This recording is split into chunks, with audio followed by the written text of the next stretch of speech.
Okay, so now we're going to get started on the Spaetzle Batter, and forgive my pronunciation of that. I'm not German and I can't quite say it properly, but anyway, we all know what we're talking about when we say Spaetzle.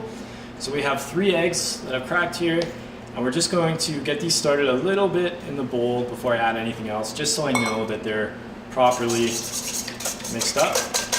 Just a light little whisk here. We don't need to incorporate any air into this or anything, so we're not really trying to whip it. Just a nice little whisk. And I do have some salt, some white pepper, and some nutmeg. But just like anything else, we want to taste as we go. So white pepper and nutmeg are both pretty strong spices. And if you put too much nutmeg in a mild thing like Spaetzle, it can really dominate. So we'll just put a little pinch of the nutmeg for now.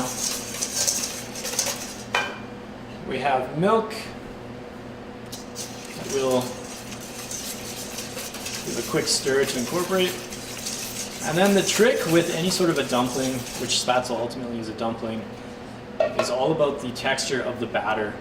So making sure it's the right viscosity, the right amount of flour in here. If it's too runny, it'll just pour through the colander into the water and won't really form nice shaped pieces. And if it's too thick, they'll be much too small because you'll really have to force it through the colander and they'll fall in smaller pieces. So we'll add a little bit of flour at a time and just keep mixing it so we can see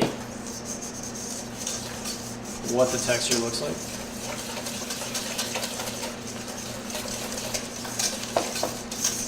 And you always want to do this well ahead of when you need to cook it, because Spaetzle batter should always rest for at least an hour.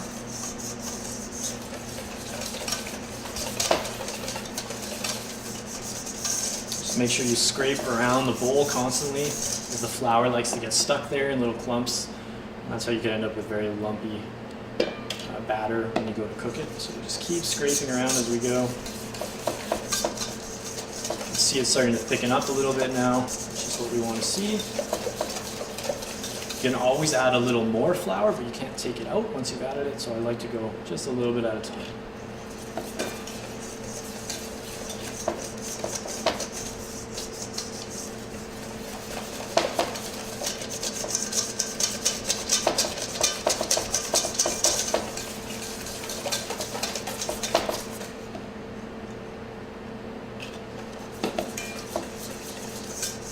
Now it's really starting to pull away from the sides, sort of like a pancake batter might.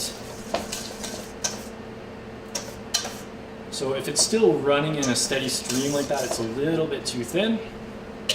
You like to see Spaetzle batter sort of fall in big clumps from the whisk when we lift the whisk out.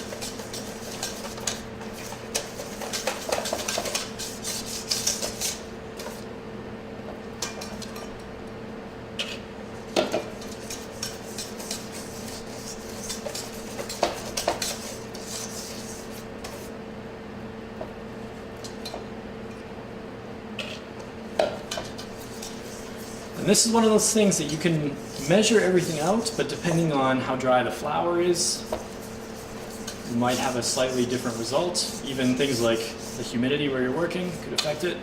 So you always want to get a feel for it, practice it over and over, and get that recognition of when it's the perfect consistency so that you can adapt to those types of conditions. So that's what I like to see, how it starts to fall in bigger clumps. Just a little bit more. It should be perfect.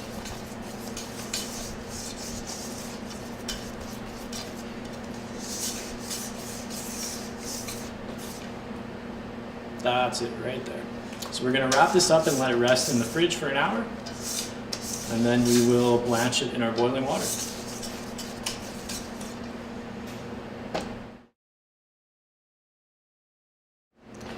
Okay, next we're going to make our Pate Sucree, which will be our tart dough to make the shells for our lemon tart. So to get this started, we have some softened butter, so it's been at room temperature for a few hours. It's nice and evenly soft. And that's really important because if it's still cold in the middle, we'll actually maybe get some lumps in our tart dough. So we'll just toss that into the mixer. Put that in there. We'll get that going just on a low to medium for now. We're gonna add our sugar in there.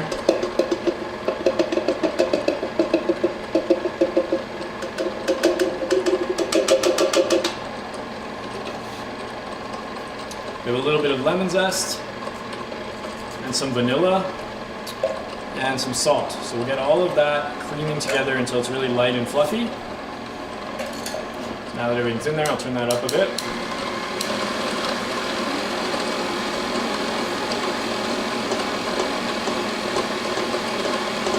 So the butter will start to sort of absorb the sugar, blend really well. Now we see it starting to form a nice homogeneous mixture, and that's what we want. Okay, so we'll let that go for another minute. We have 75 grams of eggs. The recipe you'll see says to add the eggs one at a time. So this recipe was adapted from a much larger batch. We just want to add, I guess, think of about a tablespoon of egg at a time. And that is just to ensure that it emulsifies properly with the butter so that we don't have runny parts and then clumps of butter forming. So it looks pretty good and even.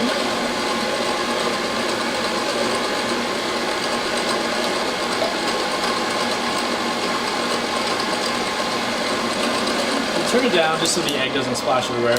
But as I said, just a little bit of the egg. And we'll turn that back up to mix until it's nice and homogeneous again. Depending on the shape of your mixer, you may need to stop it and give it a little scrape. So it's worth taking that extra step just to ensure that everything around the sides of the bowl gets mixed in there. When you're making any sort of dough, always take that extra second to just scrape down the bowl and make sure it's nice and even.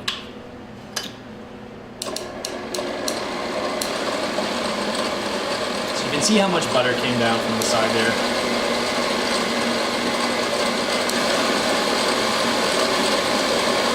Once you see those little pockets start to disappear and it becomes a little more smooth, that's how we know the egg is mixed in. So it looks good now. So we'll add a little bit more. And again, you see these pockets of butter forming with egg around it. So we need to give that a minute to incorporate it.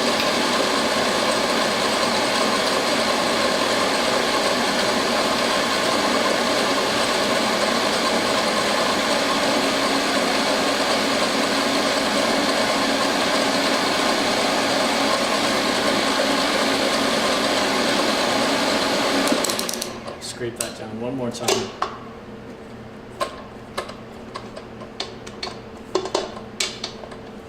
It is sometimes tricky when you're doing a small batch of something with a stand mixer because the mixer attachment doesn't quite get to the bottom of the bowl. So just again, scrape it down a few times.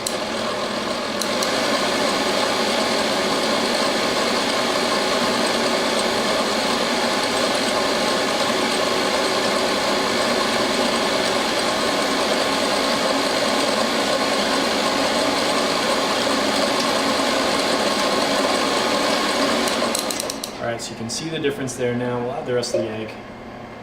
Get that mixing.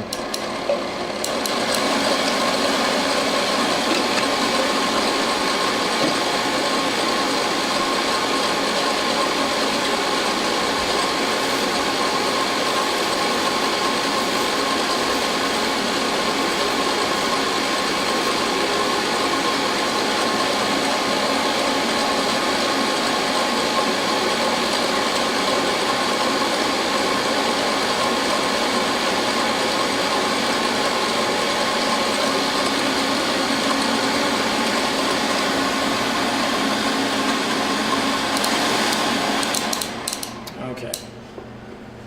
So the last part is to actually mix the flour into this. We're using pastry flour. And with a tart, you want a nice, delicate texture. So we want to make sure we're not working the flour too much. So I'm just going to take my bowl scraper, just make sure I've got nice, smooth butter and egg mixture here. And then I'll just add our pastry flour in. and then very gently just sort of fold it in to incorporate. Take my time with this. You really don't want to overwork the gluten. You don't want to develop it too much because you'll end up with a very tough tart dough. So just taking our time and gently working that. If it really isn't coming together, you can add a little bit of water, but just add a very small amount as you need it. So we'll do this for a few more minutes until it forms a dough like we have here. And then we'll set this in the fridge to chill. So form your dough, flatten it out a little bit in some plastic wrap, and then get that into the walk-in fridge to cool down. And the sooner you do this in the competition, obviously, the sooner you'll be able to bake your tart shells. So scoop this out. And I'm not really kneading it, but I'll just use my hands to sort of finish this off. So really with a pate sucree, what makes it workable and rollable is that your butter is chilling. So that's why we get it into the fridge.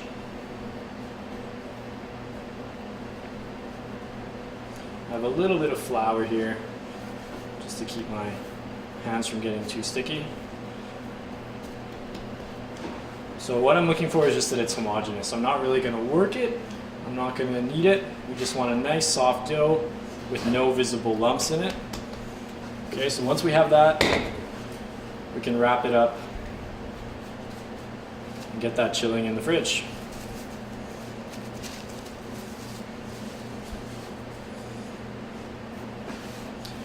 And a bowl scraper like this is a really useful tool to have when you're working with a dough or anything with flour. So it makes it really easy to just clean up the table as you go. So we'll take a little bit of flour now, just kind of prep this table. So don't think of it like you're doing pasta where you really can't even have too much flour. I don't want a ton of flour, just enough so that it's not sticking. We really don't want the outside of this dough to be floury, but you'll find it's a very soft dough, so it will stick. So just keep adding it as you need more. One of the things with this pate sucree is you might find you roll it out and then you stick it back in the fridge before you work with it further, just so it can cool back down. And the butter chills and sets again, because it will start to tear on you very easily because it's so soft and there's not much gluten development.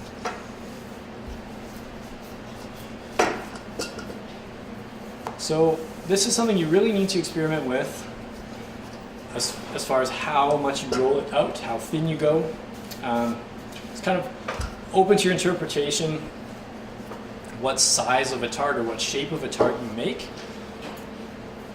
Just remember that it needs to be suitable for a dessert for one person, and as a general rule with tart shells, we like them to be very soft and very thin and delicate. Right? You don't want a thick, doughy tart shell.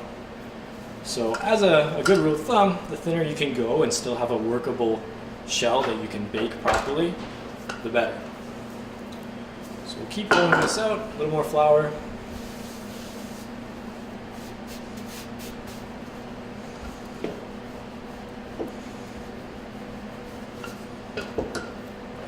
And this is when I can use my bowl scraper again to just gently lift the dough if it starts to get stuck. And add a little more flour in whatever areas it feels a little sticky. So I've got a real sticky part right here. And just flour that a little bit.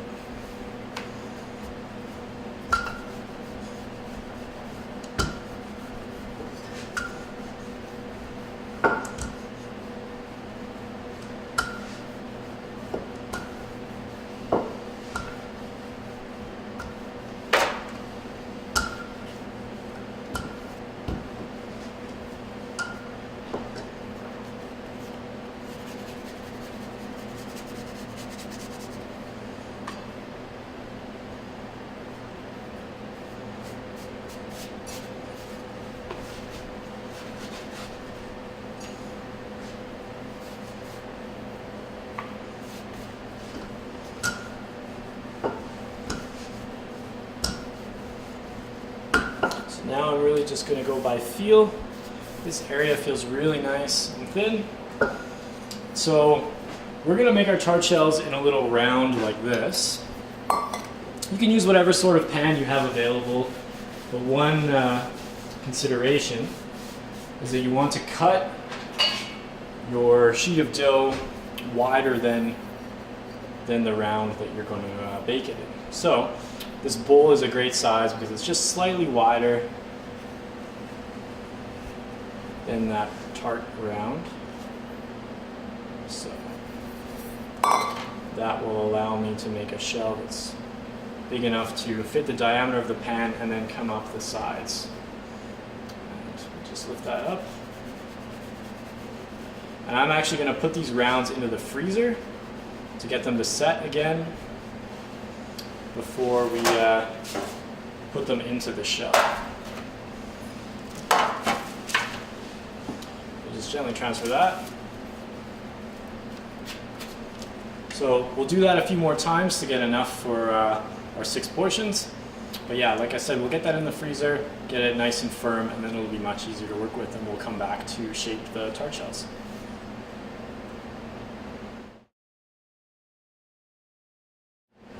Okay, so our tart dough rounds are nice and chilled. We just pulled them out of the freezer. So you have to work very quickly at this stage because it's a very soft dough and it'll warm up very quickly. So we've got our ring. I'm going to gently drape this over the top and just working my way around, gently pushing down with my thumbs. We're going to try to ease the dough down into the shell without breaking it. If it breaks a little bit, that's no problem. You can just use a little bit of water on your fingers to push it back together. So we'll get that sitting down nicely flat on the bottom of the pan. And then we go back around and push with our thumbs into the corners of this tart shell to get the sides to stand up nice and straight. And we'll smooth out the sides a little bit. And then you can check by flipping it over. So any of these gaps, I want to try to work the dough down so it's got a tighter seam there and it really has nice straight edges. So a little bit better. We've got one more here. Then we'll pop this one back into the freezer. So I've got one here that I did earlier. And the next step is just with a knife to gently cut right down along the edge of the shell, like that. So now I have a nice even top, and then I'll just work a finger just around the edge to get rid of any of the extra crumbs. And then that can be set aside to baked. So I really want you to experiment with your own baking times and temperatures. It will really depend on how thin you're rolling out the shell. So find what works well for you. An important thing is you want it to be a nice golden brown. You don't want it to be doughy, so it should be an evenly cooked texture throughout. And then you can also experiment with some of these scraps. See if there's something you could bake and use as a garnish with those. You can play around with that. So we'll put this aside. I've got a few that I baked earlier. So those are here, ready to go. So now we'll start a few of the other things for this dessert. So we have butter, lemon juice, lemon zest, and sugar for our lemon curd. So I've got a pot, we'll get that started. I'm just gonna start on medium until I see how quickly everything heats up. So we'll throw all of this in the pot and let it simmer.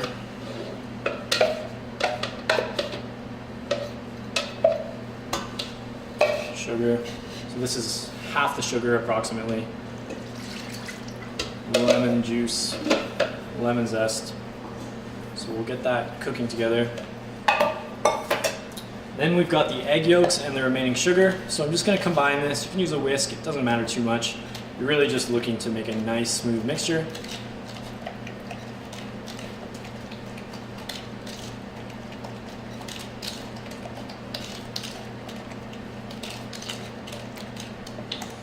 And then I've also started the raspberry sauce.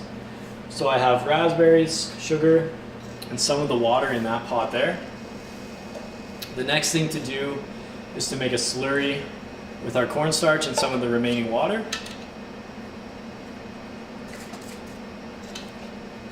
So with a slurry, you want just enough water to really dissolve all of the starch. If you add a lot more water than necessary, then you're actually just kind of diluting your end product. So we don't want it too runny. So what we're going to do is cook down the raspberries until the sugar is nicely dissolved. I will simmer that for a couple of minutes. And then we're going to thicken it with the starch. And this is another thing where you can really use some of your creativity and come up with the best method that works for you. But what the judges are looking for is, I guess, a sauce with a nice consistency. So usually we say it should coat the back of a spoon if you dip a spoon in it. And of course, anything with cornstarch, you're going to need to cool it down for it to really thicken properly. So that's boiling very quickly. Just give it a little stir. The raspberries, especially after they've been frozen, they'll cook down to a puree very, very quickly, so it shouldn't take too long.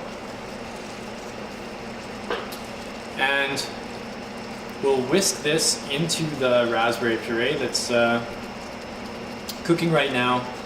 And then one thing that the judges are also looking for is a nice, smooth consistency with no seeds. So you can, if you find it works better for you, strain it through a colander or a sieve to get a nice smooth coulis. So we'll turn this down a little bit just so it's not splattering on us.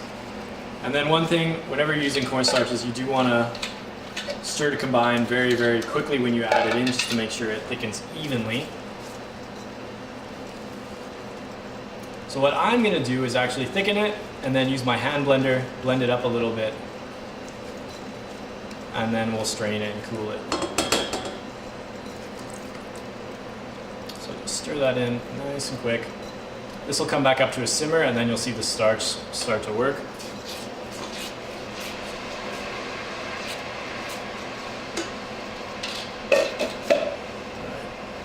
Once it's been on the heat for 30 seconds to a minute, you can turn it down, just leave it in the hot area just to make sure that starch gets fully cooked out, and then you can set it aside and strain it and cool it. So we'll set that aside now. Now this has come up to a boil. And so you'll see on the recipe for the lemon curd that it talks about tempering the egg yolk and sugar mixture. And so really what that means is we want to add a little bit of the hot mixture to this cold eggs and sugar mix and slowly raise the temperature of this mixture here. And then when we add it back to this, it's kind of already come halfway. Because if we just drop this into this boiling pot, you actually might sort of get poached eggs happening. That intense heat could actually shock the protein and cook it a little bit. So tempering is just a good practice for any time you have something with eggs. You'll see it with chocolate as well. And it says to use a whisk. I really like to use a hand blender for this just because I find it's even more effective. So we'll just add a little bit in.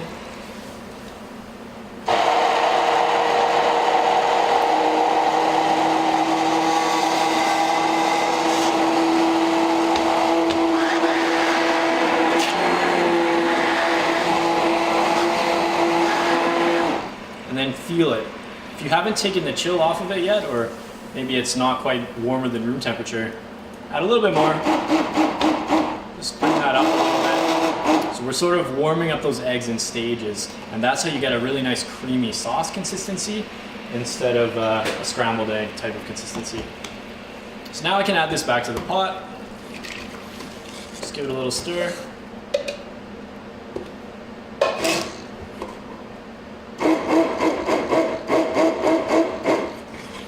I'll just blend it occasionally, but I'll just go back to my spoon for now. And we'll let this come back up to a boil. That's how we know that the eggs have reached the right temperature to help set this into sort of a custard. And then we'll blend in the remainder of our butter. And again, you can use a whisk, but I find when you use the hand blender, it really helps cool it down quickly and get that butter emulsified nice and quick. So just keep stirring it. But we've added so much sugar and the acid and some of that butter that it is going to be very difficult to actually cook your eggs at this point. because it's a nice homogeneous mixture. So we can turn that up a little bit. And then once it comes to a boil, we'll start adding our butter and blending that.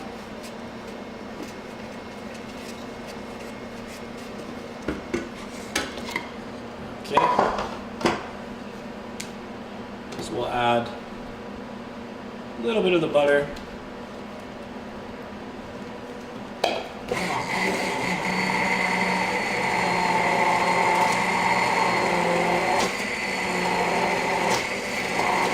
We'll just keep adding the butter in stages, and it'll cool down this mixture and emulsify into a nice lemon curd. And then once it's cooled down a little bit, we'll pour it right into our shells and get it to set up in the fridge.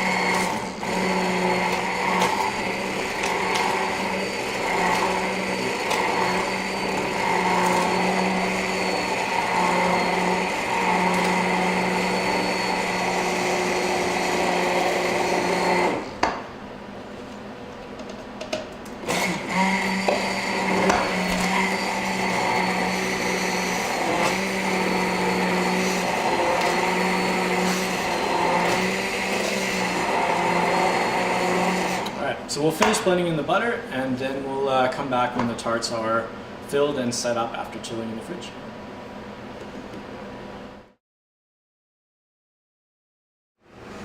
Okay, the next item for our dessert is to make the meringue. So I've started the egg whites a little bit just to whip them on a medium speed so they're starting to get a little foamy like this. Now we can turn the speed up a little bit. And we're going to start to gradually add the sugar. Once I can see that the eggs are nice and homogeneous, so I can still see a little bit of liquid at the bottom there.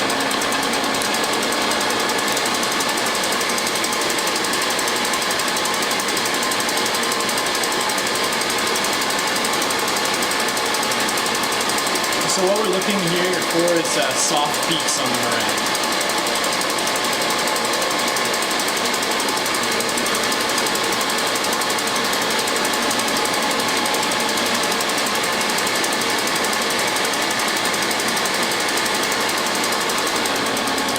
Now, if you ever need to make meringue in a hurry, what will help a little bit is actually if you heat up the egg whites. But just to show you, soft peaks is when I lift this whisk up. I'll show it over here as well. Lift the whisk up, and they just start to form a little peak, and then it curves over like that.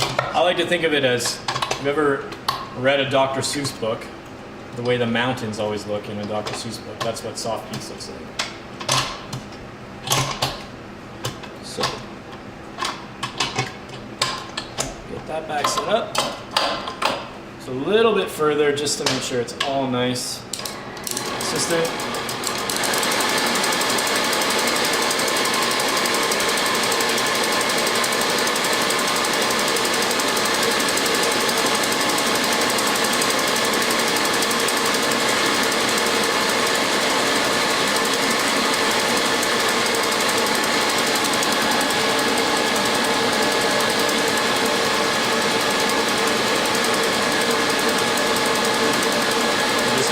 Sugar gradually, giving it a chance to dissolve and to be whipped into the egg.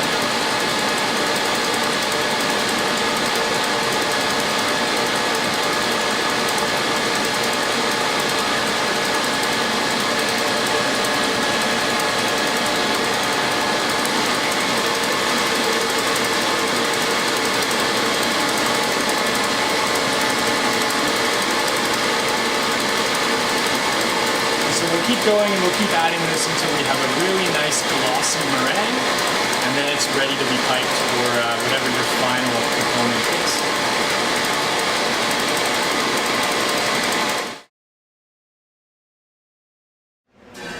Okay, so we added the rest of the sugar and we whipped the meringue until we got stiff peaks, which is when you lift your spoon, it stays exactly where it is. It doesn't fall over or kind of slump over.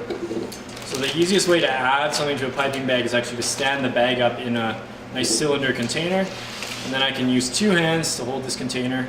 So we'll just put a little bit of this meringue in here. I'm going to show you two different uses for the meringue today. I really encourage you to think outside the box with this garnish and show us your creativity. So do some research, look at cookbooks, look at pictures from top pastry shops online and that sort of thing. And this is a chance to really wow the judges with your creativity.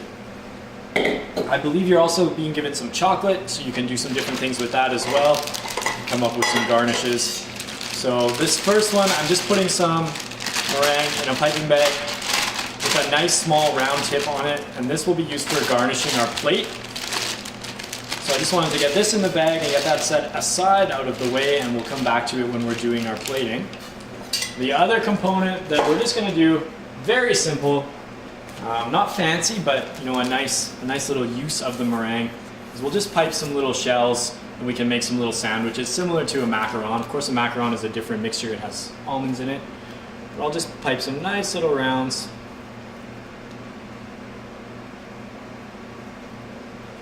So just keeping the bag nice and straight up and down.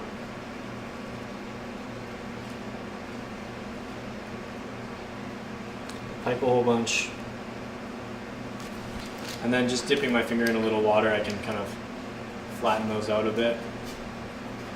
And then I've got an oven on around 200, 225, nice and low, and I'm actually just going to dry these out very gently so they're nice and crisp and a nice textural garnish for our plate.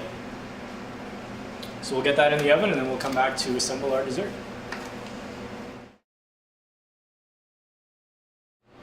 Okay, last but not least, we're going to finish off our dessert. And let me be the first to say, as someone who's not a pastry chef, desserts are very important in cooking competitions, so I really encourage you to work hard at this one, practice it, come up with something creative and innovative, and really show us your skills. So the meringue that we made earlier with the small piping tip on it, I'm just going to do a few little dots on the plate. I'm going to demonstrate a very simple plating for you, just to give you some ideas, but I really encourage you to think outside of the box on this one and do something a little different than what I do.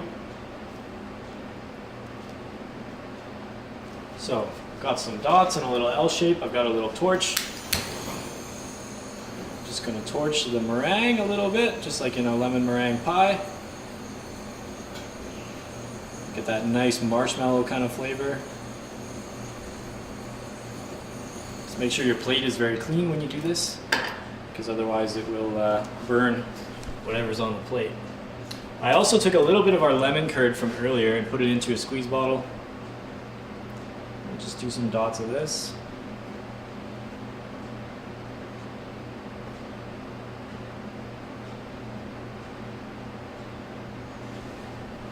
All right, I'm going to take a bit of raspberry sauce. Actually, we'll use this raspberry sauce, which, as we mentioned earlier, we strained out after it was thickened.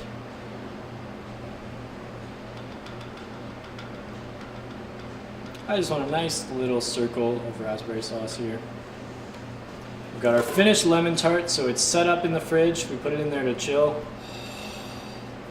And I've got some the little meringue shells that I made earlier, so we can make a little sandwich cookie with this, with a little bit more of the raspberry sauce that I just chilled a little bit more, so it's nice and thick. I'll just make a little sandwich, so similar to a macaron. Put that on there. And it's always nice to use some fresh berries as a garnish. So we got some raspberries, blueberries. And at the competition they might give you some different things depending on what's in season. But again, just looking for some color contrast. So there we go, our finished dessert. Lemon tart with a pate sucree crust and a meringue garnish.